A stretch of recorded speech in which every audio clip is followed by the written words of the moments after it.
وما للظالمین من انصار، کہ جس نے شرک کیا اس کے اوپر اللہ تعالیٰ فرما رہا ہے کہ اس کے اوپر میں نے جنت کو حرام کر دیا ہے اور اس کا ٹھکانہ جہنم ہے،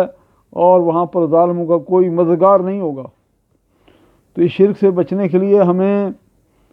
ہر طرح کی ہم نے اپنے آپ کو بچانا ہے اور کوشش کرنی ہے کہ ہم نے اور مسلمان بھائیوں کو بھی اس سے نکالنا ہے، کیونکہ ہم دیکھتے ہیں کہ بہت سارے مسلمان کلمہ پڑھنے کے باوجود بھی اللہ کے ہاں وہ اللہ کے علاوہ دوسروں کو پکارتے ہیں جو دنیا سے جا چکے ہیں، جن کے بڑے بڑے مزار بنے ہوئے ہیں، اور وہاں پر لوگ جا کر کے گڑ گڑا کر کے دعائیں مانگتے ہیں، ان سے مانگتے ہیں، اور یہی شرک اکبر ہے۔ اور اللہ تعالیٰ قرآن عظیم کے اندر سورہ احقاف کے اندر آیت نمبر 5 کے اندر فرماتا ہے وَمَنْ أَضَلُّ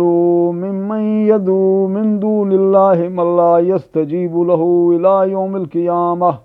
وَهُمْ عَنْ دُعَائِهِمْ غَافِلُونَ۔ وَمَنْ أَضَلُّ، اللہ تعالیٰ فرما رہے کہ اس سے بڑا گمراہ کون ہے؟ مِمَّنْ يَدْعُو مِنْ دُونِ اللَّهِ، جو اللہ کے علاوہ پکارتا ہے دوسروں کو۔ من دون اللہ سے مراد من دون اللہ صرف اللہ کے علاوہ، اس کے اللہ کے علاوہ سب پوری مخلوق اس کے اندر آ جاتی ہے، کائنات کی ہر چیز آ جاتی ہے، اس میں انبیاء بھی آ جاتے ہیں، نیک لوگ بھی آ جاتے ہیں، اور اس کے اندر فرشتے، جن، شجر، حجر، ہر چیز من دون اللہ۔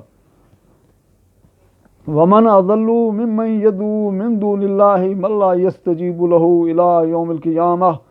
وہم عن دعائہم غافلون۔